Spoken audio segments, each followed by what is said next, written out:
अस्सलाम वालेकुम फ्रेंड्स, हज 2024 के लिए दरखास्तों का आगाज हो चुका है। आपको पता है कि पहले दिन ही बैंकों में बड़ी तादाद में लोगों ने एप्लीकेशन सबमिट करवाई हैं। बहुत ज्यादा रश बढ़ चुका था। यहाँ पे काफी दोस्तों ने पूछा है कि हज 2024 के लिए किस्तों में रकम देनी पड़ेगी या नहीं, क्योंकि जिन लोगों के पास अमाउंट कम है वो ये सोच रहे हैं कि हम कुछ अमाउंट अभी जमा करवा दें, कुछ हम कुछ दिन ठहर के जमा करवा दें। इस हवाले से भी बहुत ज्यादा अहम क्वेश्चन रेज हुआ है। और याद रखिएगा कि अभी तक फिलहाल 12 दिसंबर लास्ट डेट है। इससे आगे डेट एक्सटेंड होने की अभी कोई इतला नहीं मिली। आन करीब हो सकता है कि आपको डेट एक्सटेंड कर दी जाए और हज दरखास्तों की डेट बढ़ा दी जाए। तमाम तर पाकिस्तान के बड़े बड़े बैंकों में एप्लीकेशन सबमिशन शुरू हो गई है। हज के लिए फॉर्म भी आपको बैंकों से मिल रहा है और बैंकों का अमला आपको असिस्ट करते हुए फॉर्म फिलअप भी करवा रहा है। यहाँ पे आपने याद रखना है कि हज की कुर्बानी जो है ये इसमें शामिल नहीं है। आपको पता है कि कोयटा, सक्खर, कराची, पेशावर इस साइड का जो एरिया है इनसे 10,65,000 रुपए लिए जा रहे हैं, जबकि बाकी जो पाकिस्तान के शहर हैं उनसे 10,75,000 रुपए हज के लिए सरकारी हज स्कीम के तहत रेगुलर लिए जा रहे हैं। अगर आपने सरकारी सतह पर कुर्बानी भी करनी है, काफी दोस्तों ने मुझसे कमेंट्स करके भी पूछा था कि हम कुर्बानी इंडिविजुअली तौर पर करें या सरकारी सतह पर करें। उनको भी मैं बताता चलूं कि पाकिस्तानी 60,000 रुपए आपने अलग से सबमिट करवाने होंगे और फॉर्म में आपने मार्क करना पड़ेगा कि हम कुर्बानी भी इंक्लूड करना चाहते हैं। तो बेहतर तो यही है कि आप सरकारी सतह पर कुर्बानी कर लें, क्योंकि आप हज के दौरान पेमेंट साथ लेकर जाएंगे कुर्बानी के लिए। फिर आपको पता है कि बहुत ज्यादा रश होता है शारा इब्राहिम खलील, शारा हिजरा, मक्का पाक में बहुत ज्यादा। जहां पे कुर्बानी करने वाली कंपनी होगी वहां पे रश ज्यादा होगा, टाइम ज्यादा वेस्ट होगा। ये भी हो सकता है वहां पे कुर्बानी ज्यादा एक्सपेंसिव हो। तो बेहतर है जब गवर्नमेंट ऑफ पाकिस्तान आपसे 60,000 रुपए एक्स्ट्रा लेकर आपको हज की कुर्बानी की फैसिलिटी दे रही है, तो आप यहीं से ही हज पैकेज के साथ साथ कुर्बानी भी अपनी ऐड करवा लें। जो लोग पहले एप्लीकेशन सबमिट करवा देंगे वो जरा इजी रहेंगे। जैसे जैसे दिन कम होते जाएंगे वैसे वैसे रश बहुत ज्यादा बढ़ता जाएगा। इसी तरह पाकिस्तान के बड़े बड़े शहरों से जो पहली फ्लाइटों में लोग जाएंगे उनको मक्का और मदीना पाक में ज्यादा दिन स्टे का मौका मिलेगा, और जो आखिरी फ्लाइटों में जाएंगे उनको कम दिनों का मौका मिलेगा, क्योंकि आपको पता है कि हज जो है ये 38 से लेकर 45 दिन का होता है और जो शॉर्ट हज है वो 20 से 25 दिन का होता है। जो लोग पहले चले जाते हैं उनको कोई 5 दिन ज्यादा मिल जाते हैं, जो बाद में जाते हैं उनको कोई 5 दिन कम मिलते हैं। इस वक्त आपने बैंकों में एप्लीकेशन सबमिट करवानी है तो इसके लिए आपको बैंक अकाउंट की भी पहले से जरूरत नहीं। मतलब अगर आपका बैंक अकाउंट ओपन है फिर तो वेल एंड गुड है, अदरवाइज ऑन द स्पॉट जाकर भी आप आसान अकाउंट ओपन करवा सकते हैं। डॉक्यूमेंटेशन आपको फिलहाल आईडी कार्ड की कॉपी चाहिए और पासपोर्ट की कॉपी चाहिए। अगर आपका पासपोर्ट नहीं बना हुआ, आपने बनना दिया हुआ है, तो उसके टोकन पे भी एप्लीकेशन सबमिट हो जाएगी, क्योंकि बाकी तमाम डॉक्यूमेंट बाद में चाहिए होंगे। जो लोग समझते हैं कि हम अभी थोड़ी पेमेंट जमा करवा दें, बाद में फिर किस्तों पे दूसरी पेमेंट जमा करवा दें, तो ऐसा बिल्कुल भी नहीं होने वाला। आपको एक ही बार में मुकम्मल पेमेंट सबमिट करवानी पड़ेगी। किस्तों में हज के लिए पेमेंट की अदायगी नहीं होगी। बाकी आपको बाद में जो डॉक्यूमेंट सबमिट करवाने पड़ेंगे उसमें वैक्सीनेशन कार्ड होगा, ओरिजिनल आपका पासपोर्ट होगा जिसकी वैलिडिटी 1 ईयर की होनी चाहिए, मतलब 16 दिसंबर 2024 तक की होनी चाहिए, और आपको 3 से 4 तस्वीरें भी सबमिट करवाना पड़ेंगी। इस दफा काफी ज्यादा अच्छे इंतजाम किए गए हैं। आपको मदीना पाक में भी लॉन्ग टर्म हज के लिए तकरीबन 8 से 10 दिन दिए जाएंगे और मरकजिया में आपको रहाइश दी जाएगी, या आपको मस्जिद बिलाल के करीब करीब रहाइश दी जाएगी, ज्यादा दूर आपकी रहाइश नहीं होगी।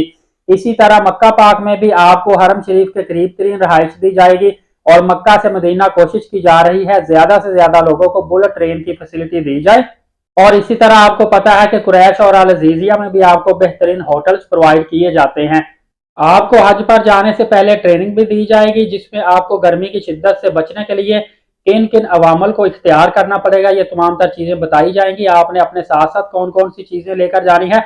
यहाँ पे 2 चीजें बहुत अहम नोट सामने आई हैं।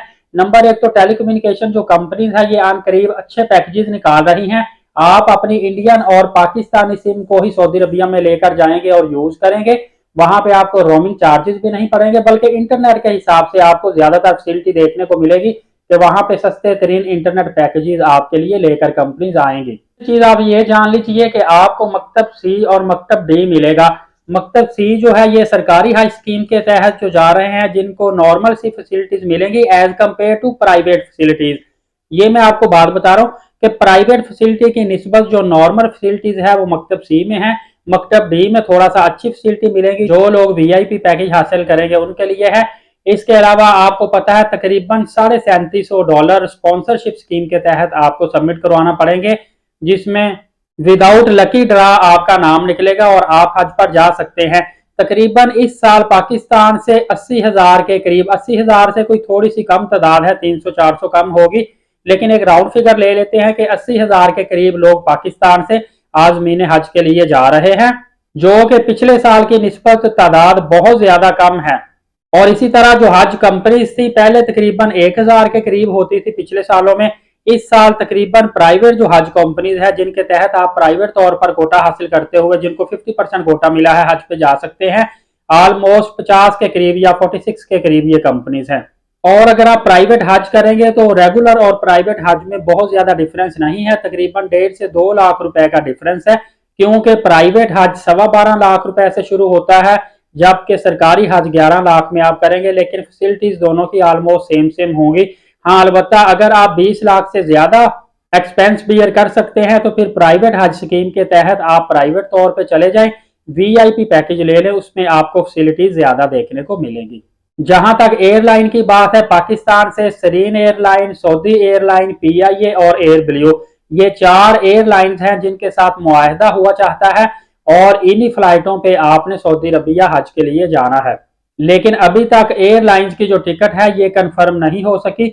उसकी वजह यह है कि इंटरनेशनल लेवल पे पेट्रोलियम मसनूआत की कीमतें कभी कम कभी ज्यादा हो रही हैं, लिहाजा एयरलाइन ने अपनी अभी तक टिकट फाइनल नहीं बताई, क्योंकि वक्त अभी ऑलमोस्ट 5 से 6 माह बाकी हैं हज के लिए। तो हज थोड़ा सा करीब आएगा फिर एयरलाइंस अपना फेयर बताएगी और फिर गवर्नमेंट की तरफ से अदायगियां एयरलाइंस को की जाएंगी।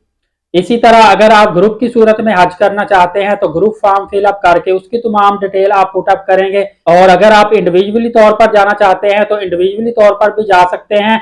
और तारीख में इस दफा पहली मर्तबा ये होने जा रहा है कि खवातीन बगैर महरम के हज करने के लिए जा रही हैं, और ये सऊदी अरबिया की हज पॉलिसी में शामिल है कि खवातीन विदाउट महरम हज के लिए जा सकती हैं।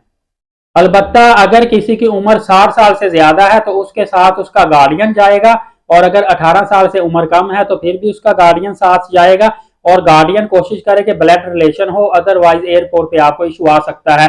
दूसरा, जो लोग इस्लामाबाद से जा रहे हैं उनकी तमाम तर चेकिंग इस्लामाबाद से ही हो जाएगी, सऊदी अरबिया में उनकी चेकिंग नहीं होगी, क्योंकि सऊदी अरबिया का ही कुछ अमला इस्लामाबाद में भी मौजूद है जो यहाँ से ही तमाम तर मामला को क्लियर करके आज़मीन हुज्जाज कराम को सऊदी अरबिया में जाने की इजाजत देगा। बाकी लाहौर, कराची और दूसरे जो एयरपोर्ट है वहां से आपकी चेकिंग अलग से होगी, और जो सऊदी अरबिया का प्रोटोकॉल है वो अलग से वो करेंगे। बाकी हज के हवाले से किसी भी किस्म की मालूमात आप हासिल करना चाहते हैं तो आप कमेंट्स या ईमेल कर सकते हैं, इंशाल्लाह एज सुन एज पॉसिबल मैं उसका आपको रिप्लाई कर दूंगा। दूसरों तक वीडियो लाजमी शेयर कर दें। एलीट साकिब यूट्यूब चैनल और फेसबुक पेज के साथ इजाजत दीजिए। अपना बहुत सारा ख्याल रखिएगा। अल्लाह हाफिज़।